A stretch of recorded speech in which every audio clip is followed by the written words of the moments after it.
Hey, salut les humanoïdes! Il y a quelque temps, nous avions proposé un déballage du robot tondeuse Minimo 300 de Gardena. D'ailleurs, vous pouvez retrouver cette vidéo ici, là, dans mes fiches. N'hésitez pas à vous y reporter pour des informations supplémentaires que je ne préciserai plus ici. Dans cette vidéo, nous avions alors promis un test du robot qui a malheureusement tardé à venir. En réalité, celui-ci a été tourné dans la foulée. Mais par manque de temps, je ne l'ai jamais monté. Désormais, avec cette vidéo, ce sera chose faite. Nous avions donné un challenge pour ce robot. Normalement, celui-ci est limité à un terrain de 300 m², d'où son nom. Et nous voulions voir s'il était capable de s'occuper d'un terrain bien plus grand. Alors, le robot va-t-il réussir à s'en sortir? C'est ce que nous allons voir tout de suite. Le terrain que nous avons choisi pour ce test est loin d'être le plus simple qui soit. Ce terrain mesure environ 600 m², soit le double de l'espace de travail prévu par le constructeur. C'est l'idée première de ce challenge.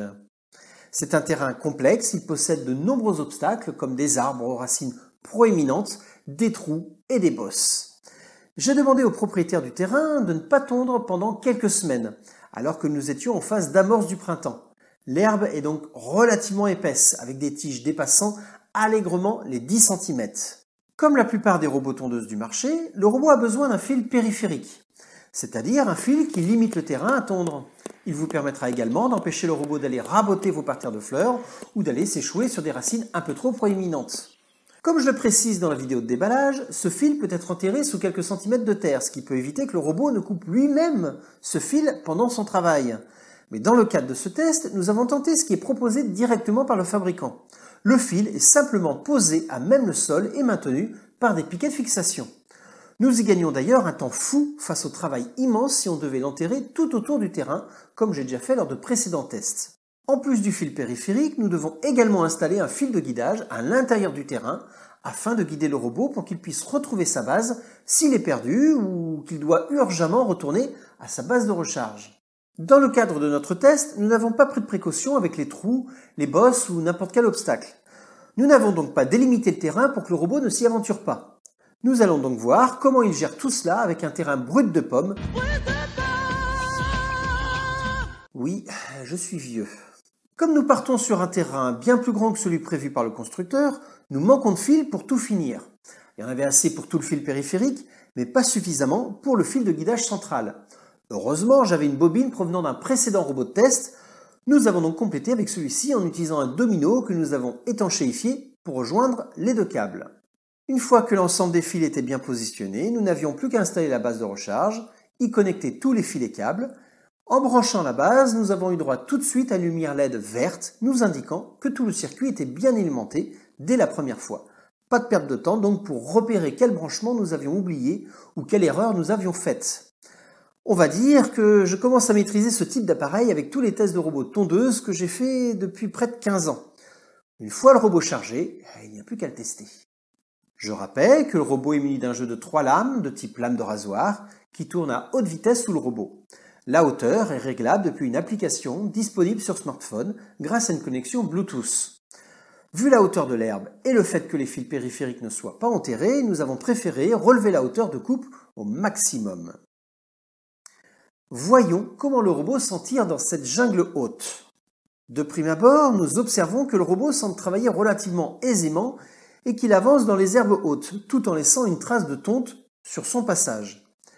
Nous sommes agréablement surpris car nous pensions que ce serait un petit peu plus compliqué. Mais en s'éloignant des arbres, l'herbe devient plus grasse et le robot commence à montrer quelques signes de faiblesse. Il se met à se bloquer devant des touffes d'herbes grasses et recule pour attaquer par d'autres angles. Parfois, il n'arrive même plus à sortir d'un espace qu'il a lui-même créé en soulevant les herbes devant lui et finit par tourner en rond puis se mettre en arrêt, attendant que l'on vienne le chercher. Cela arrive notamment lorsque le robot se retrouve dans un trou entouré de hautes herbes. Bon, nous arrivons à une première conclusion comme quoi les herbes sont trop hautes pour un si petit robot. Il ne faut donc pas s'imaginer tondre une pelouse pour la première fois avec lui. Mais cela ne résout pas la problématique que nous sommes posés. Peut-il subvenir à l'entretien d'un terrain plus grand que les 300 m² indiqués sur la boîte? Pour cela, nous allons tondre ce terrain avec une tondeuse conventionnelle une première fois, puis laisser ensuite le Minimo 300 l'entretenir durant quelques semaines, sachant que nous sommes au début du printemps. et que la pelouse grandit très vite en cette période. Nous revoici sur le même terrain de 600 m², entretenu désormais par le Minimo 300 seulement. Cela fait maintenant plus de 2 mois que le robot entretient seul cette parcelle. Pour être plus exact, nous sommes ici le 14 juin et nous avons passé la tondeuse classique pour la dernière fois quelques jours après notre vidéo de mise en place, tournée le 7 avril. Nous voyons nettement la différence entre la zone entretenue par le robot et celle plus ou moins laissée à la nature. Pour la petite info, le robot a coupé une fois lui-même le fil de guidage plaqué sur le sol en voulant le suivre. Nous l'avons réparé, puis isolé, il ne l'a plus jamais refait. Peut-être n'avions-nous simplement pas plaqué assez le fil sur le sol. Depuis, la pelouse a fini par se superposer au fil, qui a désormais presque disparu sous la verdure et un tout petit peu de terre. Il ne devrait donc plus poser problème, même avec des lames abaissées au plus bas. Comme je disais plus haut, nous avons limité le terrain de façon brute, sans tenir compte des trous trop profonds, des arbres et de leurs racines émergentes ou des bosquets de fleurs entourés de dalles. Normalement, il est bien indiqué dans la documentation comment éviter ces obstacles grâce au fil périphérique. Nous ne l'avons délibérément pas fait. Résultat, forcément, le robot se retrouve régulièrement bloqué sur 2 points de la parcelle. Une racine un peu haute de laquelle il n'arrive pas à redescendre et un trou qui se dirige vers le fossé attenant. Un simple balisage avec le câble périphérique suffirait pour que cela n'arrive plus. Pour le reste, le robot s'en tire excellemment bien. Il fait le taf. Nous pouvons conclure qu'un robot Gardena Minimo 300 peut aisément fonctionner sur un terrain au moins 2 fois plus grand que celui prévu par le constructeur. Est-ce la même chose pour tous les robots de la marque, voire pour tous les robots du commerce? Je pense qu'il ne faut pas forcément généraliser. Je n'ai pas l'information, mais la limite de 300 m² ne serait-elle pas juste liée à la longueur de fil périphérique livré? Dans ce cas, n'importe quel fil de même qualité fera l'affaire. Autre question que cela soulève, la durée de vie du robot est-elle amoindrie en l'utilisant sur une surface aussi grande? Tout ça, ce sont des questions auxquelles je ne peux malheureusement répondre. Mais si vous avez ces informations, n'hésitez pas à les ajouter en commentaire. Je remercie Jackie, propriétaire de la parcelle de test, de s'être prêté au jeu du témoignage final. Je suis désolé pour la pauvre qualité sonore, je crois qu'il faudrait que j'investisse dans un micro avec une petite bonnette pour l'extérieur. Alors commençons par le positif. Le positif, moi je suis assez surpris par rapport à la taille du terrain, qu'il arrive, parce que l'engin n'est pas, le robot n'est pas très important, qu'il arrive à gérer sur une surface de 600 m². Ça c'est le premier point positif. Le deuxième point positif, c'est que j'ai pas à le faire. Ça peut être intéressant, mais ce qui est surtout impressionnant, c'est qu'il arrive à gérer un terrain de 600 m² par rapport à une donnée constructeur qui est à 300 m², c'est ça. Alors, tous les combien, je n'ai pas trop d'idées, au moins en période vraiment de pousse, c'est 2 fois par mois. Et l'ensemble du terrain, donc il fait à peu près 1000 mètres, je mettais 2 heures.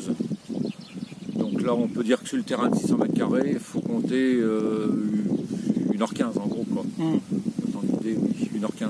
Je pensais pas qu'un jour je pourrais m'occuper de ça.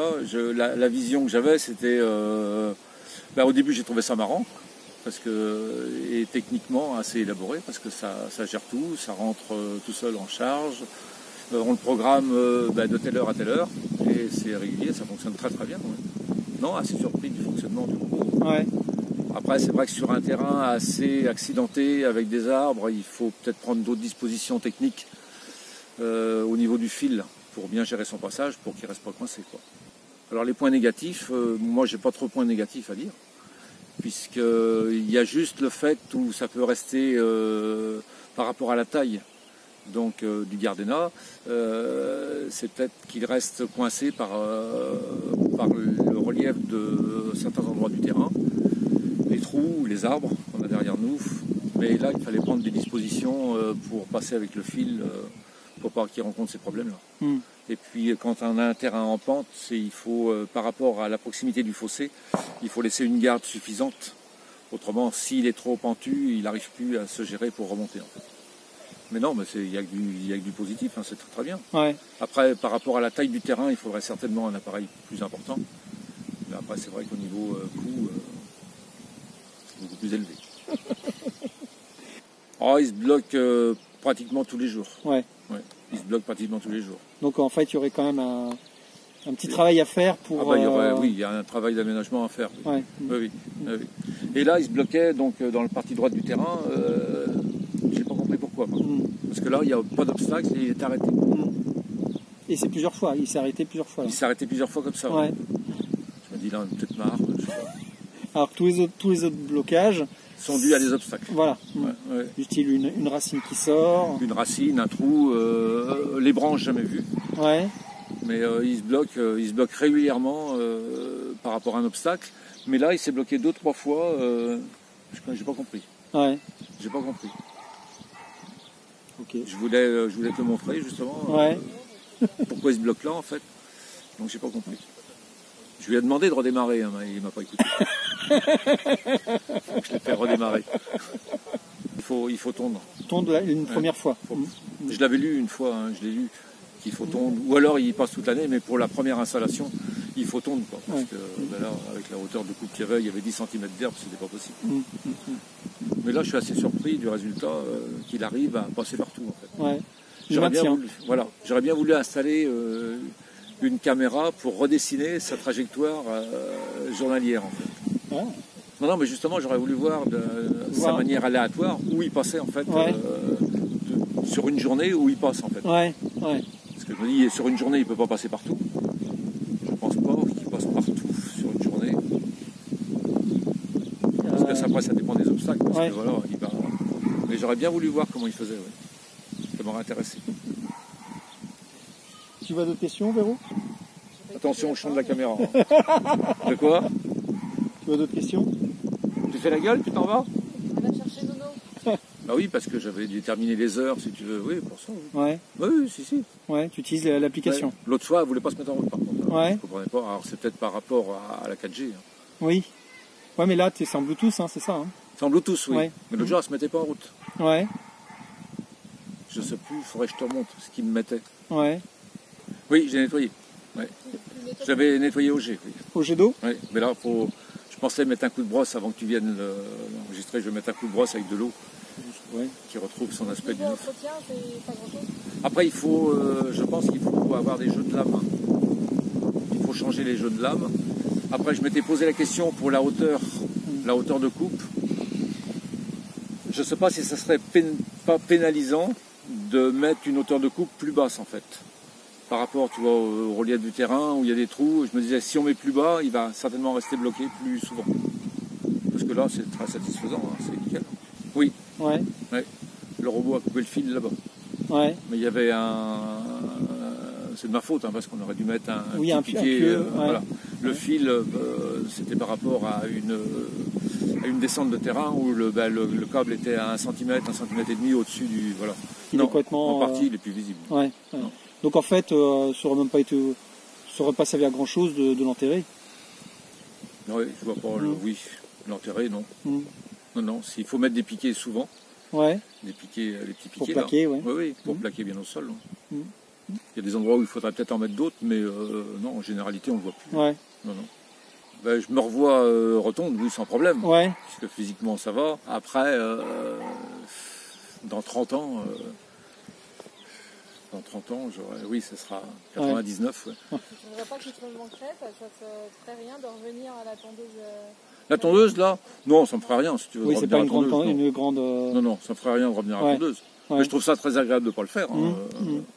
Mais revenir à la tondeuse, oui, ça ne me dérangerait pas, si tu veux. Mais là, c'est très agréable de... À part qu'il marche bien. Le matin, je le regarde, je lui parle. C'est vrai. Tu lui as donné un petit nom? Hein? Tu lui as donné un petit nom? Non, mais je lui parle. Je lui dis tu vas bien, ça marche bien, t'es content. Mais je dis là, t'es feignant, t'es bloqué. Ça marche très bien, c'est sûr que c'est très bien. Pourquoi pas envisageable. Après, si on peut prendre un autre modèle au-dessus, c'est vrai que ça coûte... parce que j'aimerais bien que ça me fasse tout le terrain, quoi. Mais là, il y a du travail à faire. Hein. Avant de quitter cette vidéo, pensez à vous abonner, cliquez sur la petite cloche et n'hésitez pas à laisser un commentaire pour soutenir la chaîne. Allez, ciao les humanoïdes. Ben Nico, il est où lui? Ah oui, je voyais pas. Ah ben vous êtes tous en ligne. C'est bien. Ah, le 4G. Ouais. Tiens. Qu'est-ce qu'ils font? Avec les roquets. Tranquille quand on rentre. Et moi, à 1000 mètres de nous. C'est bizarre, quoi. Tu peux avoir aucune activité sexuelle au milieu de ton terrain. Incroyable. Les gens y passent, ils te regardent.